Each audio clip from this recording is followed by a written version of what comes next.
Welcome to Keep Your Hands in Your Skirt podcast with your host, Sabrina Brightstar. Are you a woman who manages her own set point? Use the universal laws of the universe to raise your vibration. Be a woman who can receive more pleasure, more fun, and more joy. Together, let's claim our infinite worth.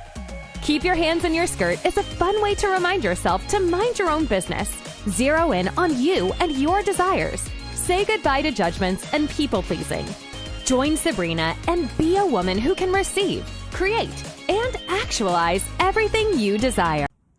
Hello and welcome. Keep your hand in your skirt. Are you keeping your hand in your skirt, minding your own business? Today is Mother's Day. Happy Mother's Day to all the divine feminine energy out there celebrating mothers. So I want to talk a little bit about what does that look like? How does that feel for you? Is today actually a good day for you? Or do you have some sadness? Do you have some hurt? Do you have some disappointment, maybe even regret? So let's talk about all the different colors in the color box.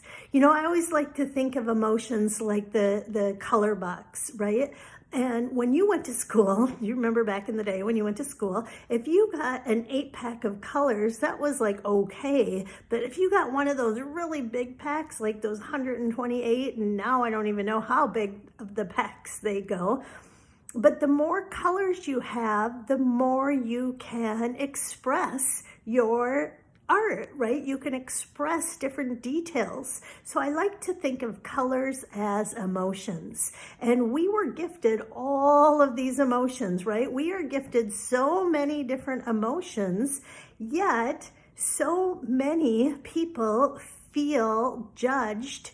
They judge themselves and or they judge others for displaying or experiencing these emotions, right? So there is more than just happy and sad. There's more than just angry and calm, right? There's more than that. We are multifaceted, multidimensional beings gifted with all of the flavors, all of the colors of very many different emotions. And one thing that's really helped me on my multidimensional journey is to understand that my emotions are not punishment. My emotions are not the enemy. My emotions are not hurting me. Yes, I can feel hurt, but emotions are information. Emotions are they're guidance. They're like a map. They give you keys and codes to learning about yourself, to understanding yourself, and maybe to release pieces of yourself that you have suppressed, you have pushed down, you have forced to be dormant because the collective consciousness or your family consciousness maybe did not want to see or witness those emotions because it triggered them, it made them uncomfortable. So you were taught, you cannot have that emotion, you cannot display that emotion is bad, that emotion is wrong. So today on Mother's Day, this day tends to be jam-packed with a lot of different emotions, right? It is jam-packed, it is layered because we've got so many different mother experiences, so many different mother joys, so many different mother celebrations, as well as most of us also have so many different mother disappointments, mother pain, mother wounding, right? So to honor our whole self, our full colors, right? We came to this planet with all of these different emotions, and on this planet, who do you know was raised perfectly? Who do you know had the perfect parents? No one, right? No one. And who out there has been the perfect parent?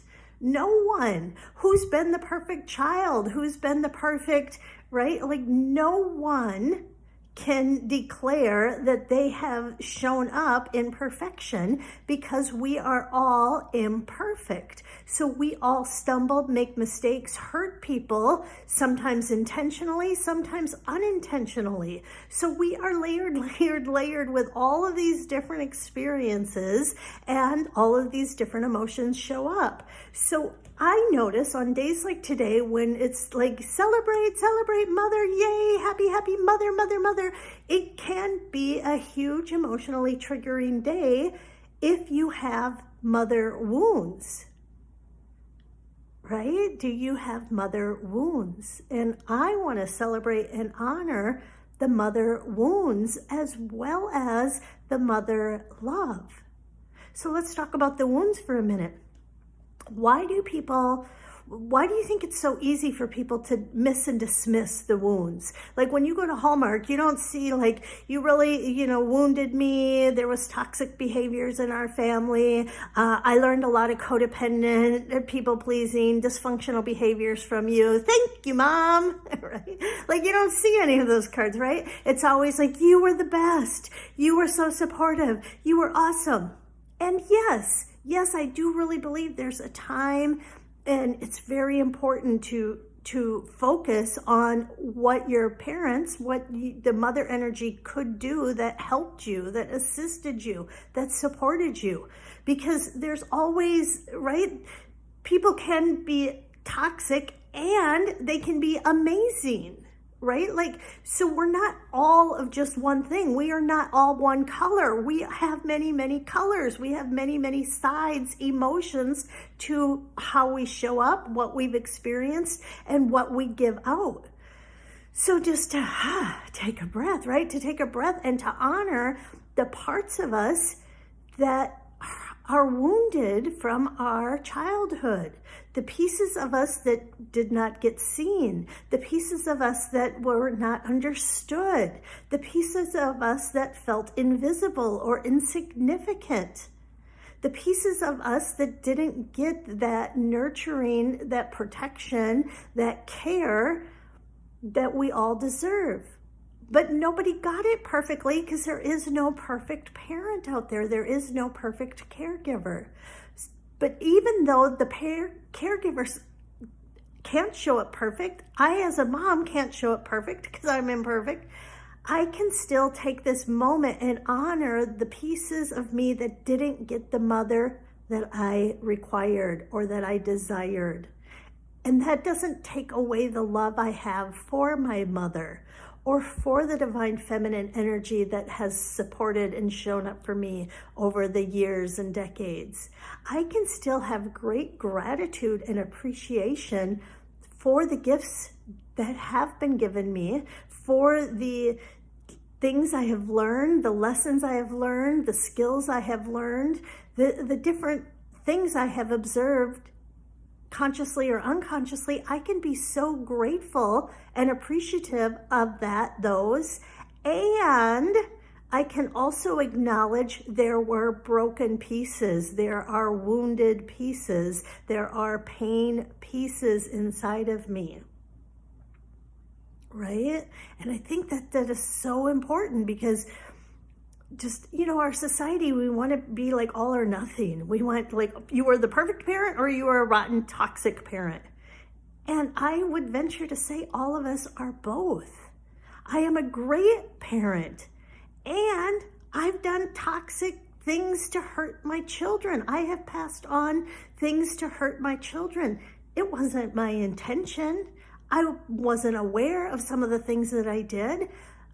As well as sometimes I just lost my temper. Sometimes, right, I took my stress out on my children, or I took my anger out on my children, or I took my lack of sleep or my worry about money on my children. Not intentionally. We don't intentionally try to cause pain.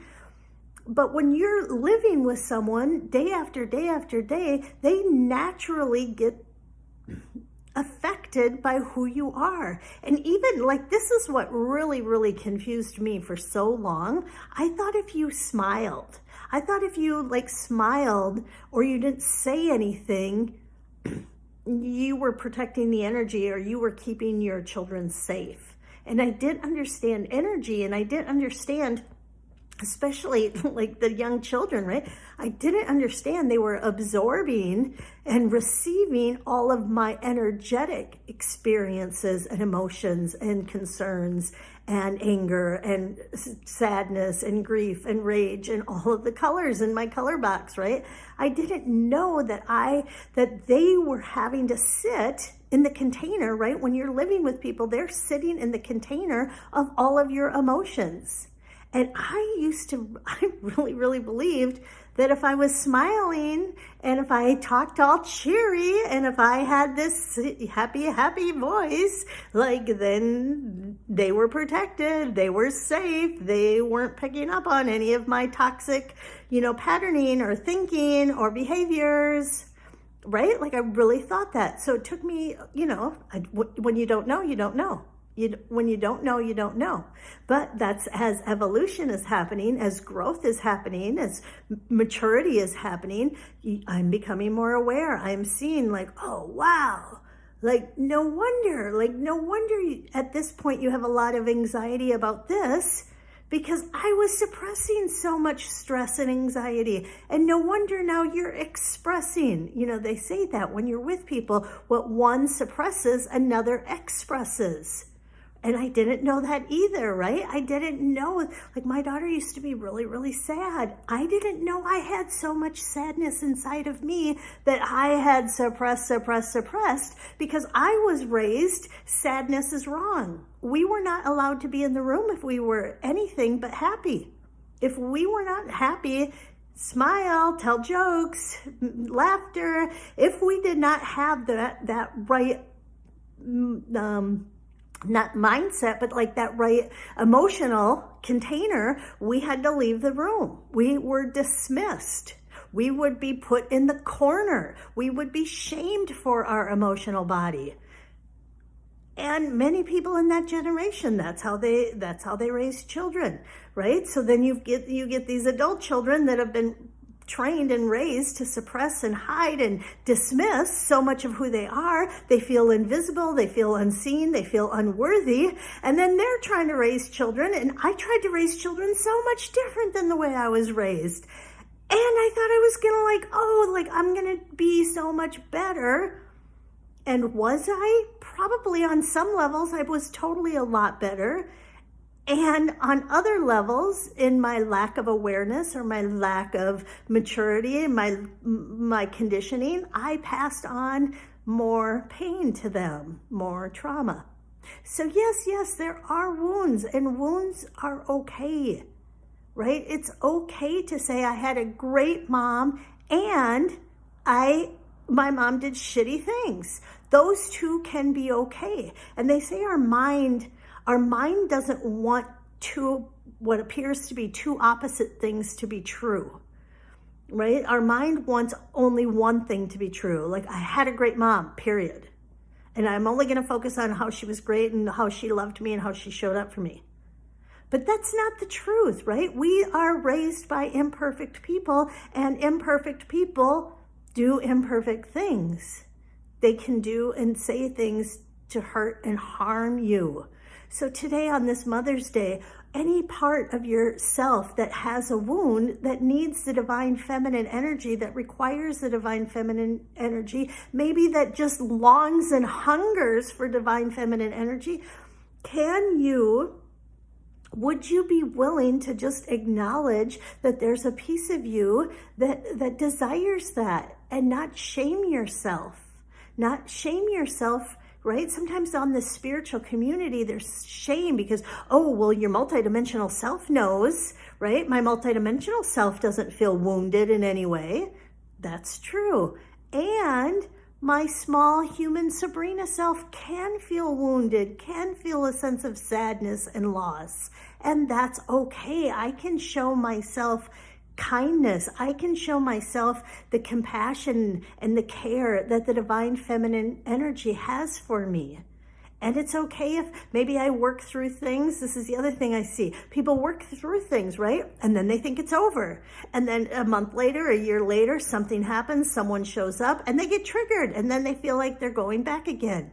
That's not true. We are layered. We are layered year after year, moment after moment. We are layered with many different experiences. So yes, many of the different emotional wounds can get healed, can be forgiven, can be resolved. But there can also something that's been even deeper, buried even deeper, can pop up. And they say our body knows when it's safe to experience an emotion. They say if you've been traumatized, your body will intentionally suppress those extreme emotions of fear, of how scared you were, how overwhelming it was, because your body can't process it. But as you start to heal, as you start to acknowledge and do the work, then those deep wounds that were too powerful to be present can start to present themselves, so they too can be honored and seen and witnessed, right? Because that's what our emotions want. They just want validation. They just want to be acknowledged. They just want to be seen and witnessed. So much about the wound and so much about the love. I guess I just wanted to talk more about the wound today, because even though today is a great time to really reflect on who has loved you and who you love and the great relationships, it's also a great time to reflect on the wounds, the pain, and just to give yourself that self-kindness, that self-care, and to show up that way for others, right? Maybe today's a great day to reach out to your friends. Maybe they're alone today. Maybe they feel invisible today. Maybe their wounds are showing up today. So it's just a great time to support yourself, support others, and just let all of the crayons, let's just play with all the crayons today and not judge any of them. They're all beautiful. Thanks for listening. Manage your own set point. Use tools to change your vibration. Raise your set point. Thank you for listening to the Keep Your Hands in Your Skirt podcast. Make sure to subscribe and please leave a review. We really appreciate that effort, and we'll catch you in the next episode.